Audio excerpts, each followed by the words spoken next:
In today's episode, John reviews Mickey's Very Merry Christmas Party.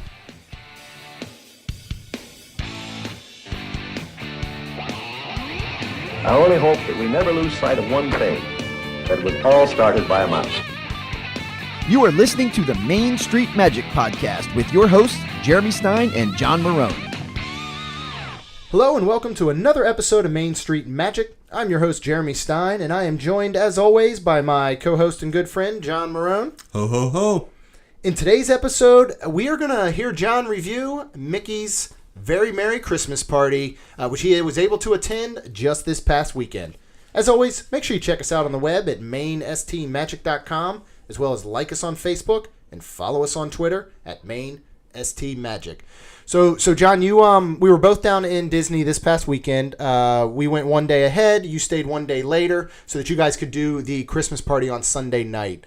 We did not attend it this year, so this is we're gonna roll with you and let this be your show and talk a bit about the party. Now, I know we're going to go ahead and release this episode right away. There are a few dates left that people can still enjoy the party. There's 2 dates left. You can purchase tickets. There is one date that is sold out this Friday, the 22nd. But talk about the party and just kind of run us through what your evening was like. So, we could always add in, because, again, you went last year, and I won't say that the party changes much from year to year. This trip stayed at the Swan, and when we do a trip review, we'll talk about that. But we did the minivan from the Swan to the Grand Floridian. We went there for a couple reasons. So, number one, we were able to see Richard at the Grand Floridian, get the kids' picture with them, say hello, and then go inside and see the gingerbread house, the decorations. When we finished that, we then went through security to hop on the monorail and go to the park. Yeah. So, security line wasn't bad. The monorail was there. We missed that one and caught the next one, which came right away. But we got to the park. Again, if you have tickets for the Christmas party, you can get into the park at 4 p.m. Mm-hmm. The Christmas party starts at 7. Yeah. We have our annual passes, so we got into the park about 2:30. Okay. So if you are already in the park, you have passes, you're doing Magic Kingdom during the day, anytime between 4 o'clock and on, you can go get your band for the party, your guide to tell you what's going on, and there's different places throughout the park. So it's not just the park entrance. So we did ours back by Tortuga Tavern, by Pirates of the Caribbean. Okay. I believe there were 4 or 5 different locations in the park that you can go get your band. So we did that, which was simple.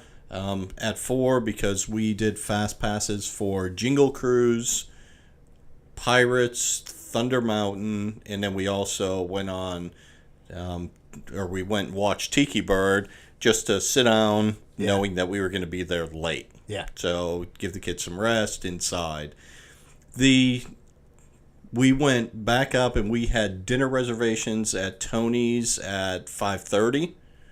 The park technically closed at 6, but they had the Frozen Castle show at 6:15. So getting everybody who's not part of the party out of the park, hopefully by 7.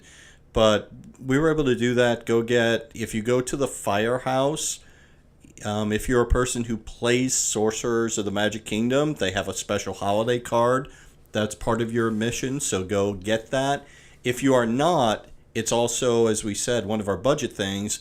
It's a free trading card. It's something to collect, right? Oh, Kids to collect. So, and I say free, I guess in quotes, because it costs you, $100 to go to the party to get the card, but at least you get the card. Yeah. So that's something that we do right away. There's pictures all through the park, including many of the special magic shots. So if you do have the Disney photos on that, you want to get different pictures. Mm-hmm. There's a picture right there in the hub. Well, I say the hub, but right when you walk in, before you even get to Main Street, where the Christmas tree is, where they're taking pictures underneath. One of the first things that we did right at 7 o'clock is at 7 o'clock. If you come into the park, you cross underneath the railroad. Immediately to your left is City Hall and the Firehouse. Between City Hall and the Firehouse is a cutout where the restrooms are. Mm-hmm. If you go before City Hall, there's a little cutout there, and that's where Santa is meeting people. Oh, okay. So we got in line so the kids could see Santa, got their pictures taken, and were able to, tell them again last minute if they had any changes, what they wanted. Line moved quick. They were taking PhotoPass pictures there. So it was something neat to do. Yeah. From there, now we're 7:10, 7:15, and Main Street is picking up. A lot of people in line for pictures, but the castle is on in all its glimmering glory with all the lights on it. So we did go a little bit further down Main Street and get a family picture done. And some of these, again, are the magic shots as well for that. But one tip is the first PhotoPass person you see on Main Street is going to have a huge line. Yep. The second person is about 15, 20 feet down. The line's a little smaller. And it just seems the further you get down Main Street, the smaller the line. Oh, yeah. So don't be afraid to walk past a photo person to get further down and get one. You can always go back if you have to. Always go back. Yeah, no, that's a great point.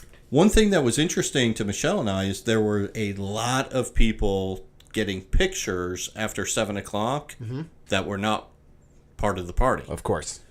Yeah. So, and, Disney didn't shoo them away or turn them away, but, if they're in line taking it. So we ended up behind a family that was not part of the party, but they took a family photo of the 8 of them, and then they took a family photo of just 2, and then 2 other ones, and then another 2. So while the line was short, by the time they finished their professional photo shoot, we would have probably been better off just in the longer line. They had to get those Christmas cards out. They're on the last minute there. Yeah, that makes sense. Those out. One of the things about the Christmas party is the special entertainment. And so for the special entertainment, you have Mickey's Most Merriest Celebration, which goes on right in front of the castle, and that's 4 times a night during the show. A Frozen Holiday Wish goes on in front of the castle, and that's just once. You have the Christmas Parade, which happens twice during the night. The Holiday Wishes Fireworks Show, which is once per night. A Totally Tomorrowland Christmas, which goes on, obviously, in Tomorrowland. On the little stage there between Buzz Lightyear and Space Mountain. That goes on 5 times a night. And on that same stage, they have an a cappella group called Voice Play, which sings Christmas songs 4 times. Yeah. So that area is always hopping, something always going on. Club Tinsel, which is the Cosmic Ray Starlight Cafe. There they have a DJ. It's a dance party. You want to say it's with characters, but I've never saw a Disney character in there. There were 2 polar bears dancing, some elves dancing, and at one point a reindeer came and danced and made a small appearance and then disappeared. So the reindeer wasn't out there for more than a song or 2, but the polar bears were cutting a rug all night. And then obviously you have your special characters. So, the 7 dwarves all together, and those were by Pete's Sideshow or Silly Sideshow there at the circus area. There is Jack Skellington at Sandy Claus. Yeah. Moana had one of the longest lines. So a lot of different characters. So the first thing we did is we headed straight to the castle to watch Mickey's Most Merriest Celebration. Really good show. Tons of characters. So lots of singing, lots going on, but a ton of characters, a good show. And you can see it most anywhere there from the hub. It doesn't really matter how close or far you are to it. But realize on that, pick where you're standing wisely.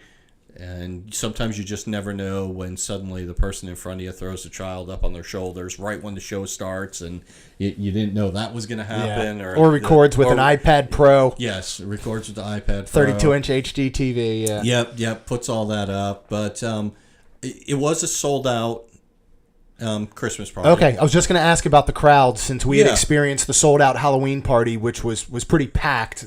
Was this similar to what we experienced at the Halloween party? Yeah, pretty packed. So, but here's the thing. You're very packed on Main Street, in the hub, and everything. And then the further you get away from the hub, less crowd. Yeah.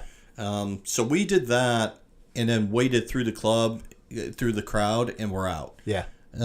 So from there, we then went and watched the Tomorrowland show. The Tomorrowland show is Buzz Lightyear, Mike Wazowski, and Stitch, as well as a girl who sings and some dancers, 4 male, 4 female dancers.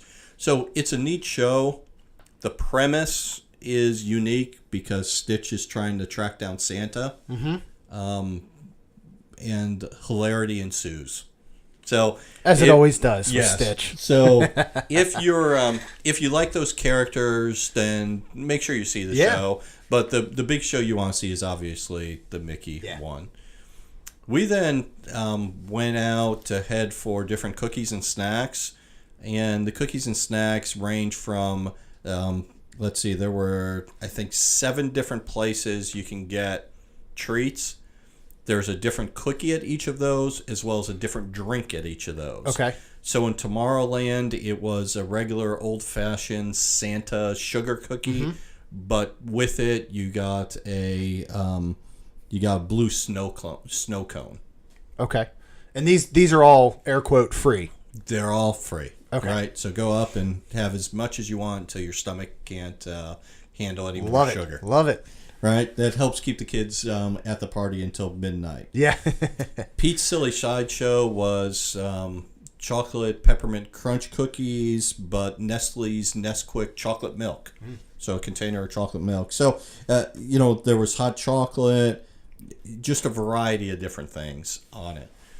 You have to plan your time wisely, and with this being a sold out, and again, to me, a sold out Christmas or Halloween party at Disney 5, 6, 7 years ago was a much smaller crowd than it is today. It's not like it's the same number of tickets. No, so Disney has upped the number of tickets, and obviously I would think they've upped the number of tickets because of the new Fantasyland, because it would hold more people. Yeah. But it's interesting. We went and we walked right on. One night we were back there because we took a magic photo just to the right, so behind the mine train, but to the right of Ariel, where she does her meet and greet. There's a magic photo there. The backside of Mine Train is awesome. They had all kinds of snowflake displays and everything on the side of the mountain, which was a nice little display. But there was no one back there. Yeah. So there was a meet and greet going on with Ariel and her prince, Prince Eric. Yes. Right? Yeah. Prince Eric. That line, I wouldn't say was long. It was maybe 20 people deep.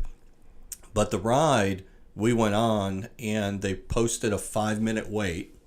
And as we walked through the queue, they kind of had the queue was almost it was shorter than the Fast Pass queue. So they really had it set up that when you walked in, you were right to get onto the ride.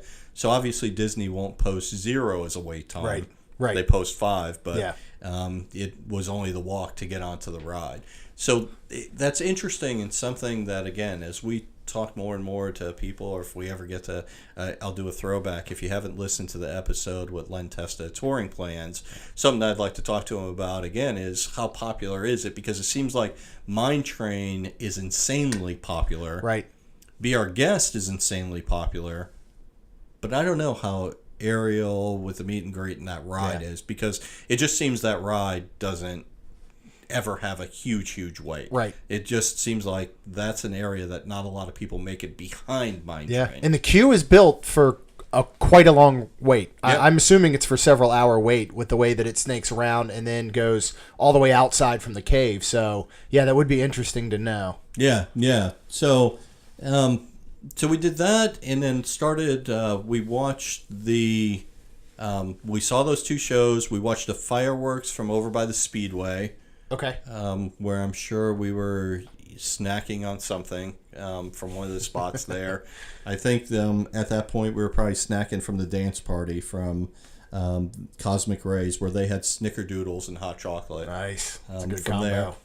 We then went, and our goal was to watch the late parade. because as you make it down Main Street at 7 o'clock, people are camped out. Yeah. And they were easily 3 deep along Main Street. Yeah. And this is a parade that, again, it starts back in Frontierland, makes its way up, all the way up Main Street to where it finishes. There's plenty of places to sit and watch it. Yeah. The big difference that you get is if you are on Main Street, where the Emporium is, or the stores, or Starbucks on the other side, snow is coming down during the whole parade. Okay. Where you don't get that if you watch it in another part Yeah. of the park. So it gets a little bit more crowded there, to me, just because of that. Yeah.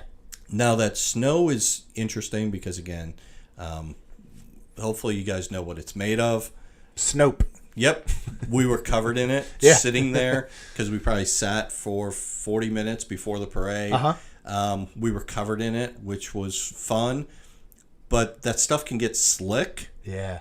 So one of the toy soldiers, or that who makes it, they have the whole army Yeah. of the soldiers. One of them slipped right in front of us and caught himself just before falling. Oh, man. And they're trained for that because that Right. thing can't be easy to walk in to begin with, let those alone square- slip and those catch square yourself. those square heavy shoes Oh, that they have man. on. So that was interesting. We didn't get it on video. My wife turned to me and said, "Did you get that?" And I'm like, "Yeah, I wasn't videoing it."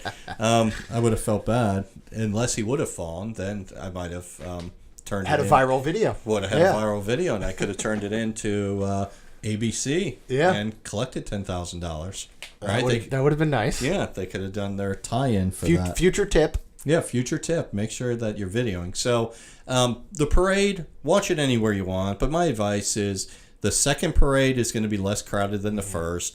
So while we parked ourselves, we were really right in front of the Main Street Cinema, which really doesn't show any movies anymore. But the Main Street Cinema, we were parked there. The curb was already taken, so we were right behind. So we were in the second row. By the time the parade started, again, it was probably 4 deep. Yeah. But you can go watch it. Go watch it in Adventureland or Frontierland, and you can find a good spot. But just realize it's the same parade. You just don't have the snow. Yeah. That's and the I only would difference. think too, having that feeling of Main Street, and you're able to look one direction, and behind the parade's going to be the castle. So I could see, even aside from the Snope, that Main Street area just being the most perfect viewing place for that holiday parade. And it's the same thing, you used to see. Now that they're switching the way the Christmas Day parade is done and where it takes place, but that's what you used to see every Christmas morning, was the parade coming down Main Street. So I think that would be such a cool place to sit there and watch it. Yeah, great place. So in years past, when I used to go when my oldest were younger, I always would watch it on Main Street, right underneath the railroad station. At that point, right, that's usually where the strollers come down. So there was never a curb on that side, but you can get there at last minute, sit, and you got to see the parade, and then you had the Christmas tree right behind the parade. Yeah. And if you can see around the Christmas tree, you got the castle down at the end. Oh, yeah. I know once we watched it up from the railroad station, which if you get there early enough, and you really got to be early because there's little chairs and tables up there. Oh, okay. So you can grab some chairs, pull it up to the railing, and then watch the parade from that second level with no one in front of you, which is a bad spot as well. And then you have a seat. You're not seated on seated. Let me rephrase this. You are not seated on the ground. Yes. And then I was also amazed at the number of people who do bring blankets to sit on. Because again, I try and be a minimalist when we go. Right. The backpack's heavy enough to begin with, but to go ahead and stick blankets in there is pretty amazing. So I give those people some credit. Yeah. We were also amazed this year at the number of people who were wearing Christmas pajamas Okay. throughout. So again, now that Christmas pajamas are a thing where it's a whole outfit or whatever, I was amazed at the number that we saw. Yeah. Well, Kalen wore them all day for absolutely no reason in November through the parks. So I'm not quite as surprised, but I don't think I would show up in them. Yeah. But now, because we left Sunday morning from Animal Kingdom, and overall the whole weekend was pretty warm. I mean, it's, we're in Florida, so we can go anywhere from the high of 50 to it could be a high of 80 in December. How was the weather that evening? Yeah, so it got into the 60s, so I wore shorts and my Mickey Mouse Christmas t-shirt the whole night. Yeah.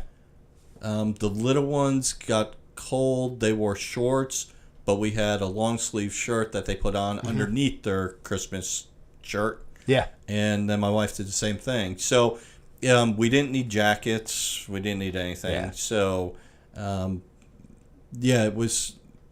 it would have been great if it was the weekend earlier. It would have been much colder. So much cooler. And get you that. But it's a unique thing where you got to, as we talk about, you have to prepare because you look at the weather and December, it could be 50 for a high.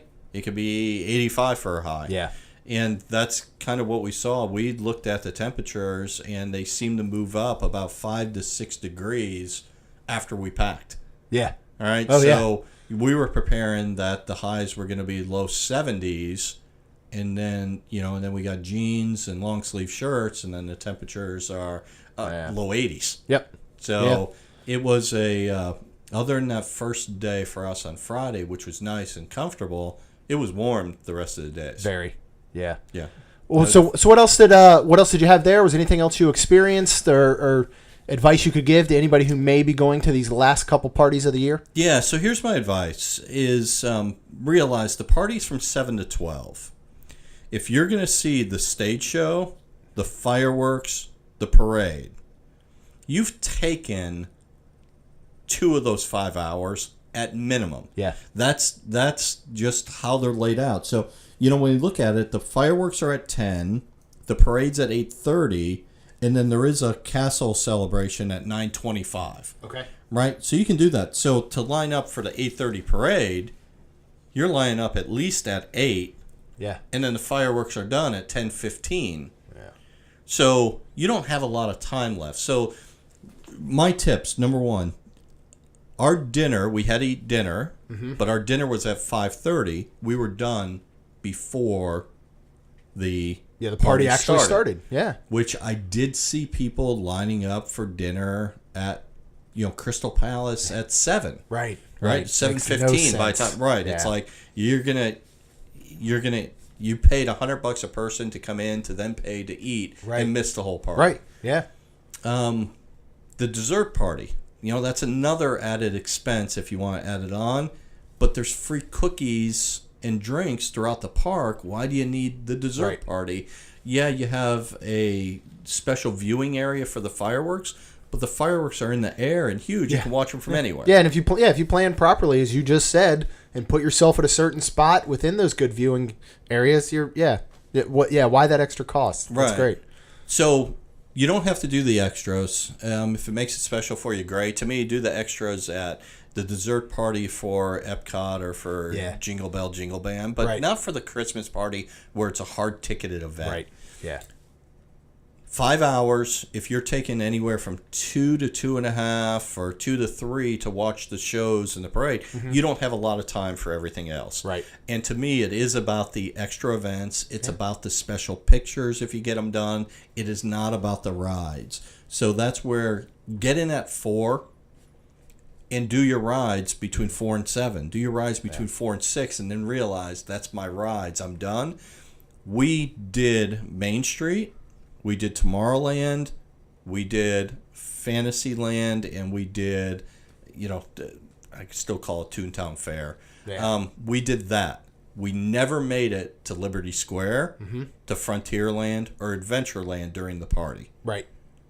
Too big, too many crowds. Yeah.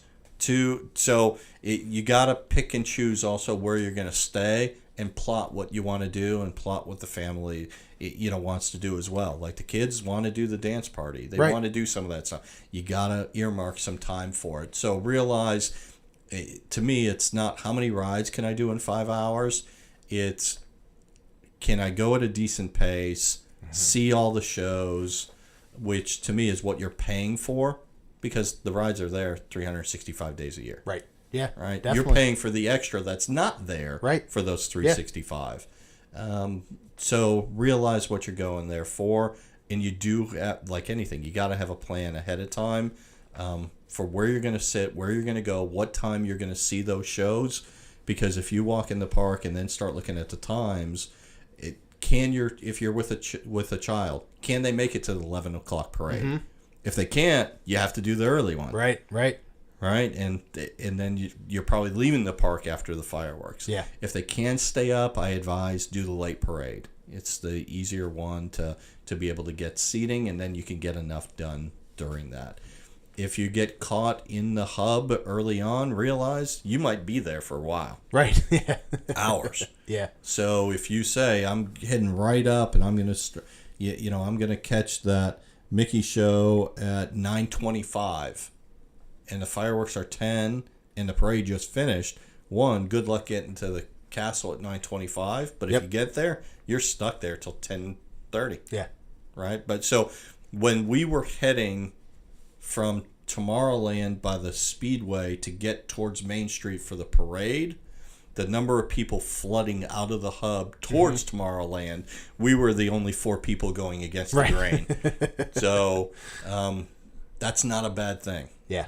Yeah, you want to be heading the opposite direction of everyone else when you're enjoying Disney. That's for sure. Yep.